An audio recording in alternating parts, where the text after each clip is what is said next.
Simple ही बात है, वो थोड़ा टुकड़ा डाल देते हैं।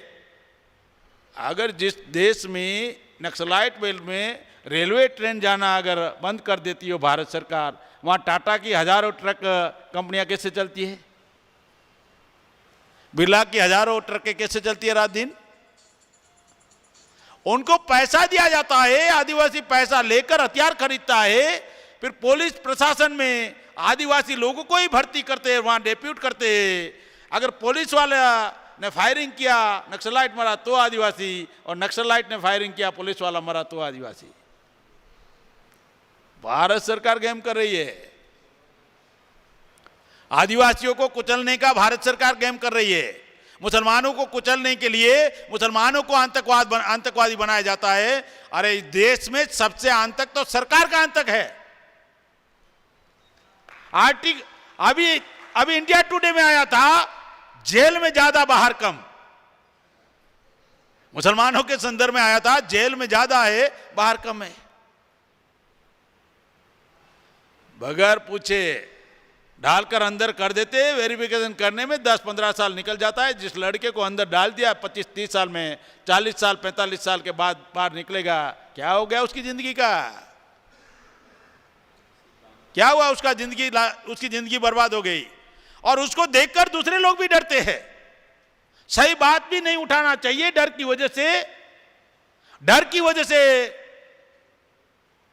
अपने समाज को जागृत करने से भी डरते हैं। अगर सही बात बता दी और लोग अगर पता चल गया तो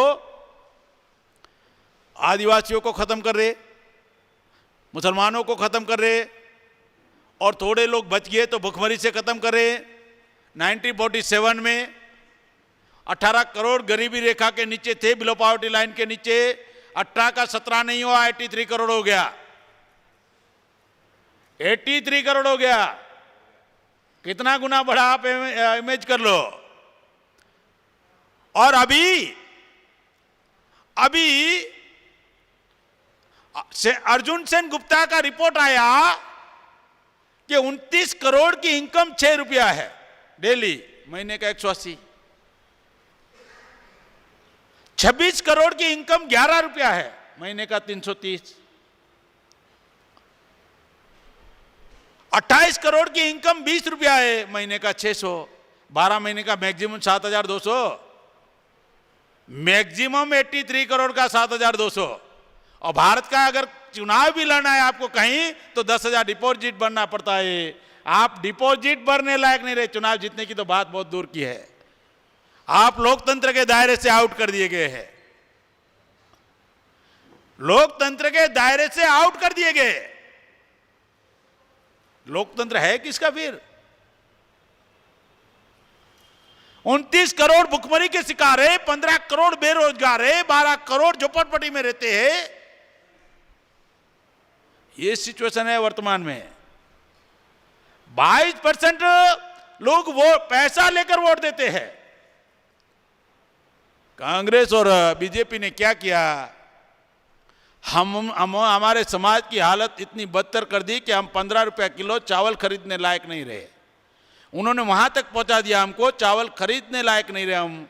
तो फिर उन्होंने नया नारा दिया चुनावी एजेंडा में, हम अगर आ गए तो 1 रुपये किलो चावल देंगे, 2 रुपये किलो चावल देंगे, हमको वोट दो। साले सत्यानाश भी तुम लोगों ने किया, मसीहा भी तुम बन रहे हो।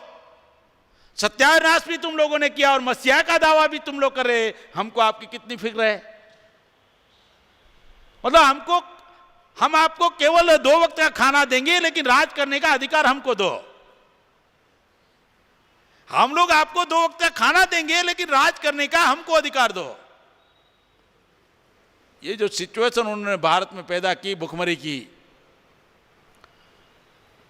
इनडायरेक्टली खत्म करने का कार्यक्रम है। 10 साल में जो आज भुखमरी के शिकार है, 10 साल में मर जाएंगे। कई प्रकार की बीमारियां लागू हो जाएगी।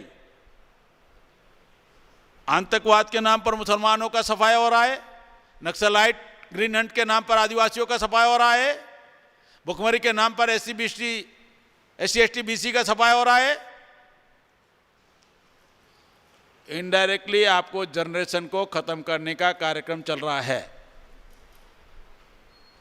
और डेमोक्रेसी में, लोकतंत्र में एक पावर में एक पार्टी होती है, एक ऑपोजिट में पार्टी होती है। ऑपोजिट पार्टी पावर में जो पार्टी होती है उसकी गलतियों को उजागर करती है, लोगों को सतर्क करती है। यहां पर क्या है, दोनों की पॉलिसी एक है, या यूपीए या एनडीए, या यूपीए या एनडीए, या यूपीए के अंदर आ जाओ या एनडीए के अंदर आ जाओ। अगर इसके बावजूद भी आप बाहर रहते हो, फिर सीबीआई का हंटर है, हाँ, मुलायम है, लालू है, शिबू सोरेन है, लालू यादव है, मायावती है, करुणानिधि है। नहीं, एनडीए और यूपी में नहीं आ रहे हो, सीबीआई। सीबीआई का डर बताते बगैर मांगे समर्थन। कहां है इस देश में लोकतंत्र?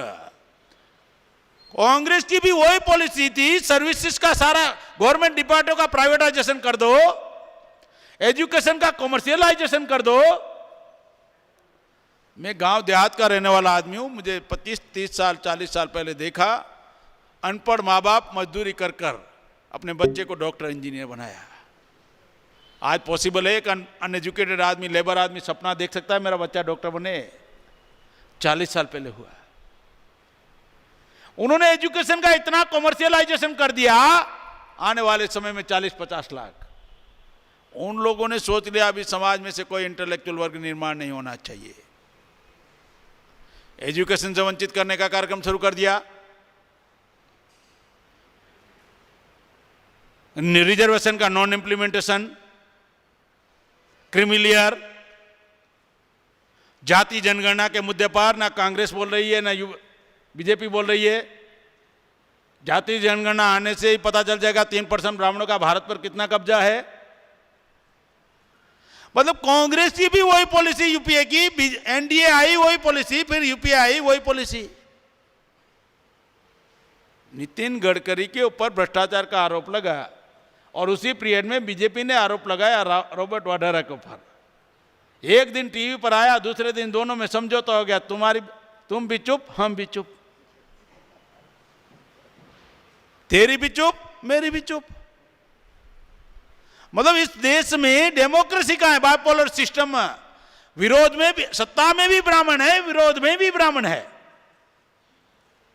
और थर्ड पार्टी कम्युनिस्ट में भी ब्राह्मण, और फोर्थ ममता बनर्जी भी ब्राह्मण। कहां है भाई? 207 कांग्रेस की सीटें, 116 बीजेपी, 24 कम्युनिस्ट, 16 ममता बनर्जी,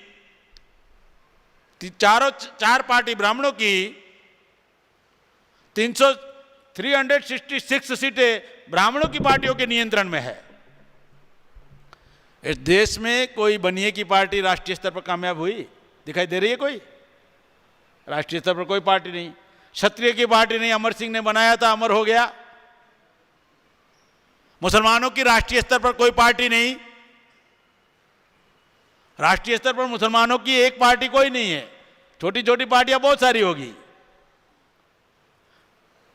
यहां जो पार्टियां बन गई उनको क्षेत्रवाद के दायरे में बांध दिया। मुलायम को यूपी से बाहर नहीं निकलने दिया, मायावती को यूपी से बाहर निकलने नहीं दिया, महाराष्ट्र में आरपीआई को बाहर निकलने नहीं दिया, उसी क्षेत्र में बांधकर वहीं खत्म कर दिया। डेमोक्रेसी, इस देश में डेमोक्रेसी नहीं है। उन लोगों ने टारगेट बनाया है, हम लोगों को परमानेंट गुलाम बनाने का टारगेट बनाया हुआ है उन लोगों ने। इसलिए हम लोग अगर आज़ादी चाहते हैं तो SC ST BC माइनॉरिटी में भाईचारा निर्माण कर 6 लाख गांव तक की नेटवर्किंग पहुंचाकर, एक गांव से अगर 100 को तैयार करते 6 करोड़, 200 को तैयार करते 12 करोड़, 250 को तैयार करते 15 करोड़ लोगों को मोबिलाइज करके इस देश में मूल निवासियों की आज़ादी का आंदोलन चलाना चाहते हैं। अब ये मूल निवासी शब्द ब्राह्मणों के लिए डेंजर है। हम मुसलमानों को हमारे मन से कभी भी माइनॉरिटी नहीं कहते, हम उनको कहते कन्वर्टेड मूल निवासी। वो भी मूल निवासी है, कन्वर्टेड मूल निवासी। माइनॉरिटी हम हमारे शब्द में यूज नहीं करते, माइनॉरिटी दुश्मनों का शब्द है। कन्वर्टेड मूल निवासी। ब्राह्मण क्या करता है? तथागत गौतम बुद्ध ने भारत की व्यवस्था पर ब्राह्मणी व्यवस्था को खत्म किया था। उन्होंने बहुजन हिताय बहुजन सुखाय, अल्पजन हिताय अल्पजन सुखाय के विरोध में दिया था। तो अल्पजन वर्सेस बहुजन के बीच में ब्राह्मण विदेशी छुप गया, विदेशीपन उसका छिप गया। आप पढ़ लो discovery of India, Rigveda, article home and the Vedas. अब डीएनए सिद्ध कर दिया, उनका डीएनए यूरेशियाई लोगों से मिलता है। अल्पजन वर्सेस बहुजन में ब्राह्मण विदेशी है, विदेशीपन छुप गया। फिर सम्राट अशोक के समय में भी उन्होंने विदेशीपन छिपाया। देवान प्रिय राजा, प्रियदर्शी राजा, हवा भरने के बाद अपना विदेशीपन छिपाया। सम्राट अशोक ने 60 लाख लोगों को बाहर निकाला। फिर जैसे ही बामसेप ने नारा दिया 85 वर्सेस 15 का, 22.5% SC ST, 52.5 OBC BC, 75 10% minority, हम 85% है और आप लोग 15% है। 85% का हमने नारा दिया तो यूरेशियन ब्राह्मणों ने क्या किया? उसको काउंटर किया। हम 85% हिंदू समाज, 15% मुसलमान विदेशी। देखो लड़ाई की रुख कैसे बदल दिया। हम 85% हिंदू समाज, मिसाइल का रुख उसकी तरफ था, उन्होंने डाइवर्ट किया। हम 85% हिंदू समाज, 15% मुसलमान विदेशी, काउंटर किया। हमने नया कॉन्सेप्ट लाया, ये SC ST OBC माइनॉरिटी के लोग भारत के मूल निवासी है। जैसे ही हमने मूल निवासी बहुजन समाज का कॉन्सेप्ट लाया, मूल निवासी शब्द बहुत डेंजर शब्द है। अगर ब्राह्मण मूल निवासी शब्द का विरोध करता है तो समाज में चर्चा का विषय बन जाएगा, कौन मूल निवासी कौन विदेशी। जैसे ही चर्चा का विषय बन गया, हमारे लोगों को मैसेज चला जाएगा, मूल निवासी कौन विदेशी कौन। मूल निवासी विदेशी का हमारे लोगों तक चर्चा का विषय बन जाएगा। चर्चा का विषय बनते ही हमारा फायदा हो जाएगा। अगर विरोध करता है हमारा फायदा है, अगर विरोध नहीं करता है हमारा काम चालू है। 2500 साल के इतिहास में पहली बार फंस गया, अब निकल नहीं सकता है। बामसेप के लोग, भारत मुक्ति मोर्चा के लोग संगठन नहीं चला रहे, अपने महापुरुषों की लड़ाई, 2500 साल की लड़ाई लड़ने का काम कर रहे हैं। ये इलेक्शन की लड़ाई नहीं है, ये जनरेशन की लड़ाई है, ये हजारों पीढ़ियों की लड़ाई है, हजारों पीढ़ियों को बचाने की लड़ाई है, इलेक्शन की नहीं है। इलेक्शन में तो टेम्पररी आप मैनेज करोगे, इलेक्शन आता है जाता है, ये जनरेशन की लड़ाई है। अगर हम SC ST OBC में, माइनॉरिटी में भाईचारा निर्माण करने में कामयाब हो जाते हैं तो इस देश में हमारी जितनी भी समस्या है उसका सॉल्यूशन हम खुद करने लायक हो जाते हैं। ये आज़ादी के आंदोलन में आप लोग साथ सहयोग करोगे, इस आशा और विश्वास के साथ मेरी बात समाप्त करता हूं। आपने मुझे ध्यान से सुना, इसके लिए आपका धन्यवाद। जय मूल निवासी।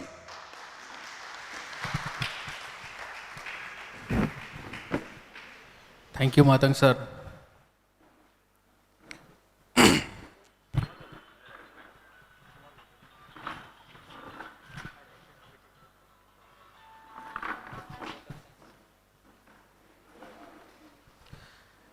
ఇప్పుడు ఓట్ ఆఫ్ థ్యాంక్స్ చెప్పడానికి అడ్వకేట్ విజయ్ దేవరాజ్ గారిని వేదికపైకి ఆహ్వానిస్తున్నాను. అడ్వకేట్ విజయ్ దేవరాజ్ గారు.